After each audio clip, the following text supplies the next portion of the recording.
İlham Toxti İddiyesi ve Uyghurlarning Kelgüsi. Aptori Asiye Uyghur. Hammamizga ma'lum bo'lganidek 2014-yil 23-sentabr İlham Toxti apandim Xitoyning davlatni parchalash jinoyati degandek tuhmatlar bilan umrlik qamoq jazosiga hukm qilindi. İlham Toxti apandining yillardan beri Xitoy ichida Uyghur xalqining Xitoylar bilan o'xshash baravar yashash huquqlarini qo'lga keltirish uchun tinchlik yo'li bilan elib borgan kurashlarning zo'ravon fashist Xitoy hukumati tarafidan rad qilinib, turmaga tashlanishi butkul dunyoga Uyg'ur xalqining tinchlik tashabbuslarining Xitoy hokimiyati tarafidan asla qabul qilinmaydiganligidek bir haqiqatni yo'rtib berdi. Ya'ni İlham Toxtining qamoqqa tashlanishi Uyg'urlarning buningdan keyingi kurash yo'llarining texmi ig'ir sinoqlarga duch keldiganligining bisharati edi. Darvaqa 11-sentabr vaqasi sabablik bir qitimliq butunlay vayron bo'lish qismatidan qutulib qolgan Xitoy Amerikaning xalqaro terrorizmni eng cho'ng tahdid deb sanashi bilan tangla xalqaro terrorlikqa qarshi turish sepiga aplab-saplab kirib olib, Amerika bilan sap tuzab, Uyg'ur xalqini xalqaro terrorizmga bog'ladi. Amaliyat shuni isbotladiki, 11-sentabr vaqasida eng ko'p nafga erishguchi taraf Xitoy. Ammo eng ig'ir ziyon tortquchilar Amerika bilan Uyg'urlar bo'ldi. Xitoy hukumati xalqaro terrorizmga qarshi turish shuari ostida Uyg'urlarning o'z haqlarini qo'g'dash yo'lida elib borgan qarshilik va norozilik harakatlarining hammasiga terrorlik tamg'isini besib, Xitoy puhralari va xalqaroning ko'zini bo'yab, Uyg'urlarni qattiq bostirdi. İlham Toxti apandi dal musha adolatsizliklar yuz berayotgan mezgillarda ko'krak kerib maydonga chiqib, Uyg'urlarning Xitoy asosiy qonunda belgilangan huquqlarini qaytarib olish uchun atlandi. U bu jarayonda Xitoy hokimiyatining turli ziyonkashliklariga oilasi bo'yicha uchragan bo'lsa-mu, qilch tavratmadi. Uning qalbidagi Uyg'urlik sevgisi, vatan muhabbati, Uyg'urlarning haq huquqlarining Xitoy hukumati tarafidan dafsanda qilinayotganliklarini pokitlik o'tirg'i qo'yishi uni Xitoy xalqi ichidami belgilik hurmat va qo'llashga erishtirdi. 2011-yili u Xitoy hukumatiga bir parcha taklif doklad sungan bo'lib, bu taklifda munolar o'tirg'i qo'yilgan. Birinchi, Uyg'ur oliy maktab o'quvchilarining xizmat tepish masalasi va yezilardagi eshinchi emgak kuchlari masalasi. Ikkinchi, qo'sh til ma'rifi masalasi. Uchinchi, milliy ziddiyat va milliy ayrimchilik masalalari. To'rtinchi, Uyg'ur kadrlar va ziyolilarga ishonish masalasi. Beshinchi, ishlab chiqarish qurilish rayoni, ya'ni Bingtuan masalasi. Oltinchi, hukumatning rahbarlik iqtidori va ommaning ishonchisiga erishish masalasi. Yettinchi, Xitoy millatchiligi masalasi. 8-chi, milliy territoriyalik avtonomiya va davlatning parchalanishiga qarshi turish masalalari. İlham Toxti apandining bu yo'lliq talablari oqibatda Xitoy hokimiyati tarafidan davlatni og'dirishga urinish jinoyati deb bekitilib, ömürlük qamoq jazosiga hukm qilingan.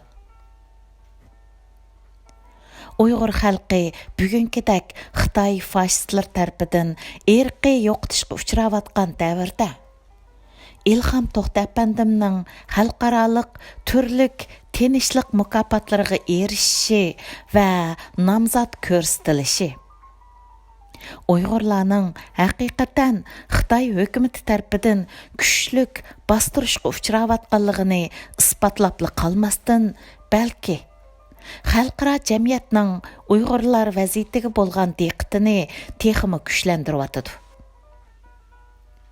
Shaksizki, xalqaroning qo'llashi Uyg'ur davosining kelgüsi, lagerlar masalasini hal qilish va ozodlik ishlarida intayin muhim rol o'ynaydi. Mən yaqinqi bir qancha yillardan buyon Uyg'ur davosini qandaq usulda eng unumlik elib berish mumkinchiligi borligi haqida ko'p izdandim. Bu jarayonda tinchlik yoki zo'ravonlik bilan elib berilgan qarshilik harakatlarining unumlari haqidami ko'p izlanishlarda bo'ldim. Chunki tinchlik va barobarlik ta'kidlanayotgan bugungi dunyo vaziyatida zo'ravon kuchlarga tinchlik usuli bilan taqobil turishning unumi bor yoki yo'qligi, zaharni zahar bilan qaytarishning bizga qanchalik foydasi borligini bilish intayin zarur edi. Meningcha, İlham Toxti әпәндімmo bir tadqiqotchi salohiyatida Xitoy ichida Xitoyning poytaxti bo'lgan Beyjingda yashayotgan bir shaxs sifatida Xitoyning ichki vaziyati, siyosiy tuzilmasi, asosiy qonuni, Xitoyning oz sonliq millatlar siyosati qatorliq nurg'un sohalarda ko'plagan tadqiqotlarni sistemalik elib borgan va bu jihatda Xitoy siyosiy tuzilmasi va qonunlarga nisbatan bir qadar cho'nqur izdinish va tadqiqotlarda bo'lgan deb qarayman. Chunki İlham Toxti Beyjingda bo'lgan shu yillarda dal Xitoy mutaxassisi Hu Angang ikkinchi avlod millatlar siyosati projektini yezib, hukumatga sungan va bu projekti Xitoy ichida kuchlik g'ulg'ul qo'zg'agan mazgil edi. Hu Angang bu projektida dal Xitoyning millatlar siyosatida islohot qilishning muhimligini va bu islohotning cho'qim Jonghua ulusi kimligini e'tirof qilish, xuddi Amerika xalqidek birla milliy kimlik shakllantirish, oz sonliq millatlarning avtonomiya huquqini amaldan qoldirish, avtonom rayonlardagi xalqlarning Xitoylar bilan to'ylashishiga hukumat siyosiy va iqtisodiy jihatda yordam bilan ta'minlashga o'xshash radikal irqchilik qarshini tashabbus qilgan. Dal Hu Angangning bu tashabbusi sababli Xitoyda Xitoy milliy an'anasiga varislik qilish, Xitoy millatchiligini hukumat vositasi bilan tashviq qilish, oz sonliq millatlarni Xitoy madaniyatini qabul qilishga va Xitoy ulusining bir qismi bo'lishga majburlash. Sharq Turkistonda Xitoy erlarining Uyg'ur qizlar bilan uylanishiga vositalik aralashish va buni tashabbus qilish. Uyg'urlarni planliq shaklda assimilyatsiya qilish, milliy kimlik tuyg'usini o'ltirish, milliy kimlikning davomlashishiga ta'sir ko'rsatadigan har qanday omilni ko'zdan yo'q qilishdek ahvollar tarixdagi eng vahshiy zulm shaklida o'ttirg'i chiqdi. ya'ni lagerlar мәсьәлесенең o'ttirg'i chiqishidimi dal Xuangangdak bir radikal millatchining tashabbusi intayin muhim rol o'ynagan deb qarashga bo'ladi.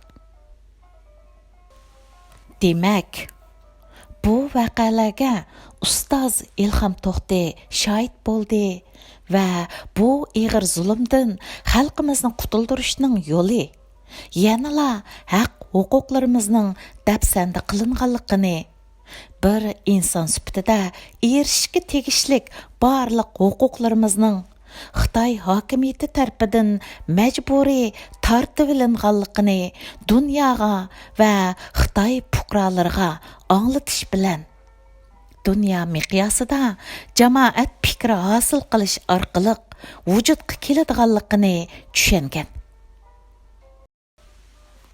Gerçi kuchlik besim ostidagi Uyg'urlarning Xitoy hokimiyatiga bo'lgan qarshilik harakatlarini yo'lliq qo'g'dinish deb qarsimi? Azaldan zo'ravonlikni, terrorlikni begunoh kishilarning bexatarligiga tahdid selish yo'li bilan kurash qilishni tashabbus qilmagan. Mana bu dal İlham Toxti apandining dunyo o'rtaq qimmat qarashlarini qo'llanganligining yorqin namoyandasidir. U Uyg'urlarning hukumatga bo'lgan noroziligining dal Xitoy hukumatining o'zini isloh qilish, tuzumini o'zgartish, Uyg'urlarning avtonomiya huquqini o'ziga qaytarib berish bilan amalga oshirishga bo'ladiganligida ching turgan va shunday qarashlarni har joyda Xitoy ichida va dunyoga anglatgan. İlham Toxti apandi yana Xitoyning mashhur ziyolisi, Nobel tinchlik mukofotining sohibi Liu Xiaobo bilan davrdosh bo'lib, Liu Xiaobo o'ttirg'a qo'ygan Xitoyning demokratiya qadamini elish taklifi bilan İlham Toxti apandining Sharq Turkistonda Uyg'urlarning haqiqiy avtonomiya huquqini qaytarib berishni tashabbus qilishi o'xshash davrda o'xshash haqsizliklar sababidan o'xshamagan ikki millatning o'xshash bir hokimiyatga bo'lgan o'xshash qarshiligi bo'lib, har ikkisining taqdiri Xitoydak bu diktator, fashist, zo'ravon va qonxo'r hokimiyatda qattiq bostirishga duch kelgan. İlham Toxti apandi o'z hayoti bilan Uyg'urlarning aslida tajovuzchi Xitoy kommunist hokimiyati tarafidan tajovuzchilikka uchragan, ziminlari tortib olingan va barliq haq huquqlardan ayirib etilib, mislsiz ig'ir bo'lgan irqiy qirg'inchilikka uchrayotgan mazlum bir xalq ekanligini, Uyg'urlarning terrorlik bilan aloqasining yo'qligini, Uyg'urlarning qarshilik harakatlarining dal Xitoyning adolatsizliklarga berilgan inkos ekanligini isbotlab bergan. İlham Toxti apandi bu haqda Amerika Awazda radiosining ziyoratini qabul qilganda mundaq deydi. Men Xitoy hukumatining Uyg'urlar masalasini hal qilish uchun oldi bilan o'zini isloh qilishini tavsiya qilaman.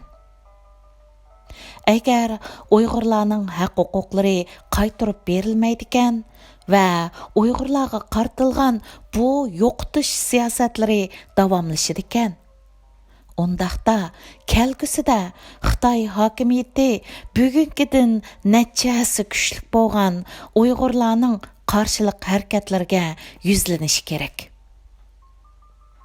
Chunki Uyg'urlar uzun tarixga, buyuk madaniyatga, kuchlik e'tiqodga ega bir millat.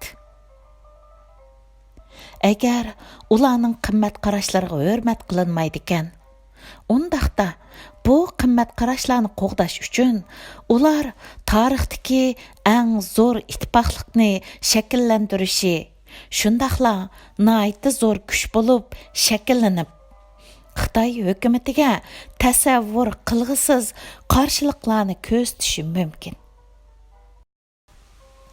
U chaqda sizcha bu qarshiliklarni yana terrorlik deyish kerakmi? Darvaqa İlham Toxti apandi Uyg'urlarning ig'ir zulm ostida ittifoqlasha oladiganligini va dushmaniga qarshi barligi bilan kurash qiladigan bir ruhni shakllantira oladiganligini turmaga kirishdan avvalla paraz qilib bo'lgan. Mana bugun biz dal İlham Toxti apandi aytgan tarixdagi eng buyuk ittifoqlikni shakllantirishga yuzlanyapmiz. İşinimenki bu ittifaqlıq bizni hamon büyük nişanlarımızga elip barıdı. Tügedi. 2019 yıl 28 sentabr